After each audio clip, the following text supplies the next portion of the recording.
En interview, notre invité aujourd'hui est Philippe Pivin. Bonjour, bourgmestre de Koekelberg et puis député fédéral. Alors avec vous, on va reparler de ce fameux contrôle aux frontières qui est accentué très fort depuis une semaine. C'est une bonne mesure ?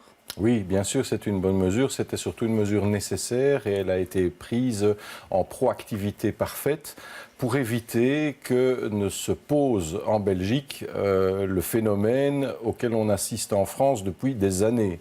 Et je pense que chacun a pu critiquer pendant longtemps l'inaction, je dirais, du côté français depuis au moins une dizaine d'années. Par rapport à la jungle de Calais, bien entendu, et je pense que personne ne souhaite qu'on ait une jungle, je dirais, du côté de Zeebrugge ou en Belgique. Et donc, si des mesures doivent être prises, qu'elles le soient. Maintenant, il n'y a rien de nouveau dans le renforcement du contrôle aux frontières, puisque ça figurait parmi les 18 mesures annoncées par le gouvernement au mois de novembre de l'année dernière. Oui, mais ici, la France n'a pas apprécié quand même, quand ça a été lancé la semaine dernière. Je ne pense pas que la France vienne donner des leçons. La France peut poser des questions et je pense qu'on y répond à ces questions. Je pense qu'il y a eu des contacts, qu'il y a eu des courriers qui ont été adressés.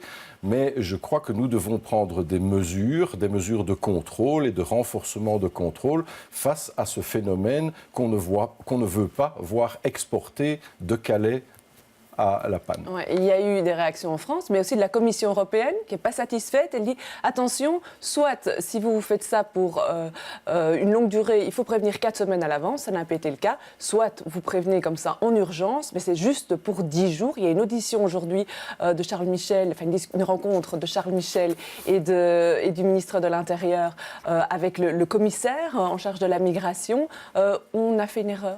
Je ne pense pas qu'on ait fait une erreur. Je pense qu'il y a une demande, ce n'est pas une audition, c'est une demande de clarification qui vient de la Commission européenne.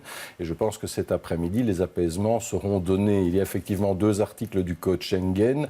L'un qui permet un renforcement de contrôle pendant 30 jours, je crois, renouvelable. L'autre pour une période de 10 jours. Je n'ai pas, moi, les textes sous les yeux des demandes qui ont été introduites. Je pense que ce sera clarifié dans le courant de la journée. L'important pour moi n'est pas là. L'important pour moi, c'est qu'une mesure de renforcement ait été prise et qu'on ait mis les moyens. Mais est-ce que ce n'est pas disproportionné ? Est-ce qu'il y a une menace sérieuse, comme le dit le commissaire à la migration, concernant la politique publique et la sécurité intérieure ? Est-ce qu'on n'est pas allé trop loin ? Je pense qu'il est question d'ordre public. Je crois que la jungle de Calais, c'était l'anarchie. Et là, on est tout à fait dans l'ordre public. Donc, c'est pas une crainte pour l'économie avant tout ? C'est ce que M. Jambon disait. On a peur pour Zeebrugge, pour la côte, le tourisme. Je pense que c'est peut-être une des préoccupations, mais ça n'est en tous les cas pas, à mes yeux, la préoccupation prioritaire. Ça peut l'être au niveau local, mais on parle de gens qui sont, je dirais, en migration, en transmigration. Donc attention aussi à ce que on utilise comme vocable. On n'est pas avec des candidats réfugiés syriens qui fuient la guerre dans leur pays. On est là clairement avec des personnes qui ont l'intention d'aller en Angleterre, qui n'ont strictement aucune intention, pour l'essentiel en tous les cas, de demander l'asile politique. Et c'est probablement un des gros points de difficulté auxquels les Français ont été confrontés et auxquels nous ne souhaitons pas en Belgique être confrontés. Mais ce ne sont pas les mêmes populations. On n'est pas avec des réfugiés politiques. Et donc, il y a des mesures qui doivent être prises par rapport à cela. Oui, vous n'avez pas peur que l'impression que c'est une réaction par rapport à la peur de certaines personnes. Qu'est-ce que vous réagissez quand vous entendez le bourgmestre de Knokke dire qu'il faudrait mettre en place un petit Guantanamo sans la torture ? J'ai été choqué par ces propos. Je crois que ce sont des propos excessifs.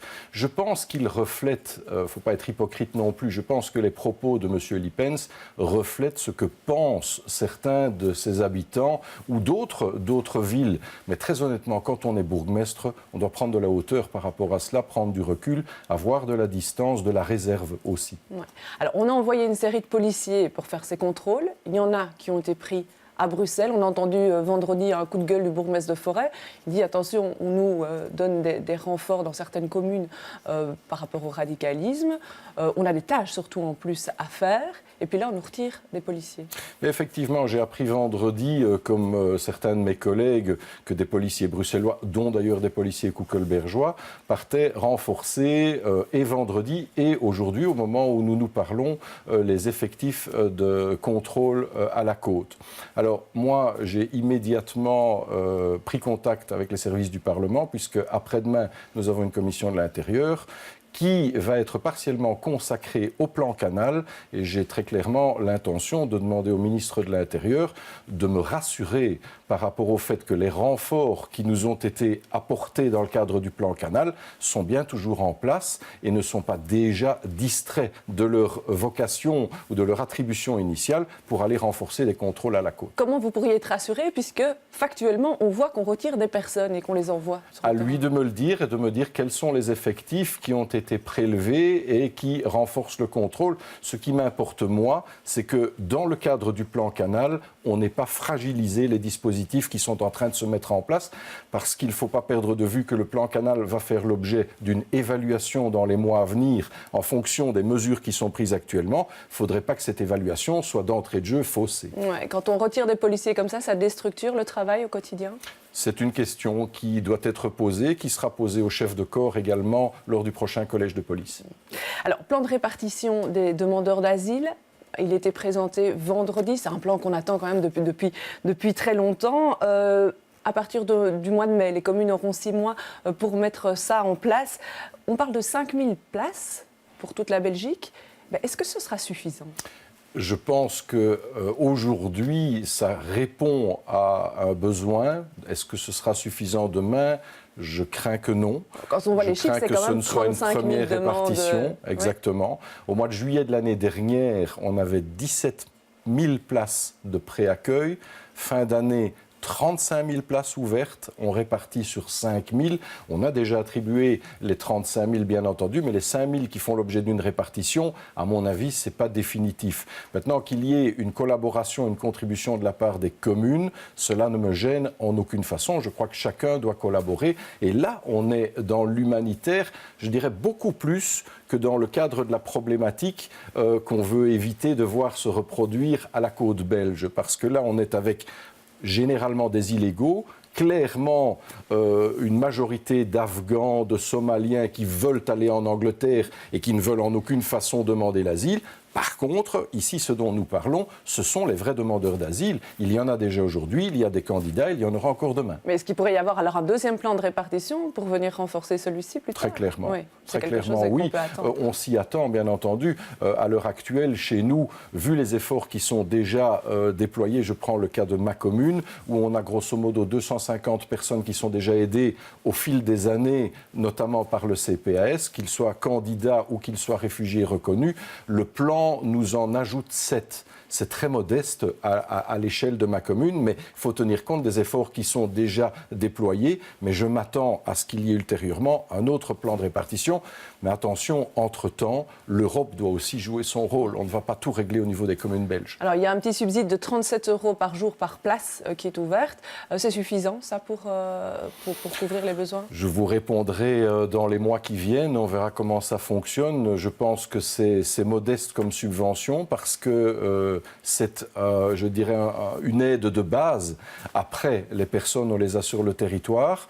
Il faut les encadrer, il faut les loger et surtout, il faut essayer de les intégrer. Ouais. Et ça, donc, c'est pas on en arrive. Le plan de répartition, et non, c'est juste l'accueil de base. Non, mais c'est pas le rôle du fédéral non plus. Ouais. C'est le rôle de la région. Et là, il y a à dire évidemment par rapport au parcours d'intégration, où on n'est toujours pas, bien entendu, on n'est toujours pas dans une mise en place qui est adéquate et qui est adaptée aux besoins qu'on rencontre aujourd'hui. Et là, il y a un déficit très clairement, et il y a une perte de temps, je l'ai déjà dit à plusieurs reprises, on a déjà perdu 10 ans dans le domaine de l'intégration obligatoire. Alors, le plan contre la radicalisation, vous en parliez tout à l'heure, il est lancé pour cette commune Elvillevorde. Pourquoi votre commune dedans ? Il y avait la fameuse liste, à un moment, vous n'aviez qu'une seule personne dessus. Et on n'a toujours qu'une personne, mais cette personne, maintenant, comme on l'a dit, elle a été évidemment arrêtée et elle se trouve toujours, à ma connaissance, incarcérée. Pourquoi votre commune dedans ? Pour une personne ? Mais je pense que notre commune, ce n'est pas pour une personne. On voit la problématique de façon plus générale. On a une mitoyenneté, vous ne l'ignorez pas, avec la commune voisine de Molenbeek-Saint-Jean. Ce n'est pas neutre. On a des difficultés qui sont semblables aussi, dans certains cas, quartier. On a évidemment un autre mode de fonctionnement depuis bien longtemps, avec un dispositif de gardien de la paix qui est quand même fort conséquent, avec un dispositif de caméra qui est fort conséquent. Donc peut-être que tous ces efforts ont fait en sorte qu'on n'arrive pas aux mêmes difficultés que celles de la commune voisine. Il n'en demeure pas moins qu'on a des problématiques semblables. Et pour moi, le plan Canal est véritablement une aubaine et un outil précieux qui est mis à notre disposition. Émir Kir, bourgmestre de Saint-Josse, Saint-Josse qui est aussi repris dans ce fameux plan, est assez critique par rapport à ça. D'une part sur la délimitation, l'autre chose c'est de dire il y a du renfort immédiat pour Molenbeek et Vilvoorde, mais nous, les autres communes, on va devoir attendre 18 mois pour le recrutement de policiers alors que les tâches, elles sont là. Je pense qu'on ne savait pas tout faire en une fois. On a déjà un ministre de l'Intérieur qui a à cœur de concrétiser un renforcement qu'on attend depuis des années, qui est de l'ordre de 1400 hommes en plus sur le terrain. Mais pratiquement dans l'immédiat, comment la police peut prendre des tâches en plus, sans hommes en plus? Mais la police est renforcée, en tous les cas, dans la zone de Bruxelles-Ouest et dans la zone de Vilvoorde. Ça ne va pas durer 1 an, ça va durer 3-4 mois. C'est l'évaluation dont je parlais tout à l'heure. Ensuite de quoi, le renforcement va continuer à se faire au profit des autres communes qui sont concernées par le plan Canal. Je pense qu'on a dû répondre avec les moyens dont on dispose et pour répondre aux urgences les plus criantes qui sont de ce côté-ci, bien évidemment. Alors, il nous reste vraiment 10 secondes. Une dernière question par rapport à Belliry, cet accord qui a été signé vendredi entre le fédéral et la région. De l'argent pour le métro, pour une cité universitaire, pour les institutions fédérales, mais rien pour les tunnels. Vous le regrettez? Ravi, moi, peut-être pour reprendre ce que disait le bourgmestre de Bruxelles, ravi, mais pas par le piétonnier, ravi qu'on renforce et qu'on mette 20 ou 30 millions d'euros pour améliorer le piétonnier à Bruxelles, mais en questionnement sur le fait que rien n'ait été demandé pour répondre à la problématique des tunnels qui est particulièrement tracassante aujourd'hui. Très bien, je vous remercie d'être venu dans cette émission. Je vous remercie de nous avoir suivis. Demain, vous retrouverez aux commandes de l'interview Jean-Jacques Deleu. Bonne fin de journée à tous.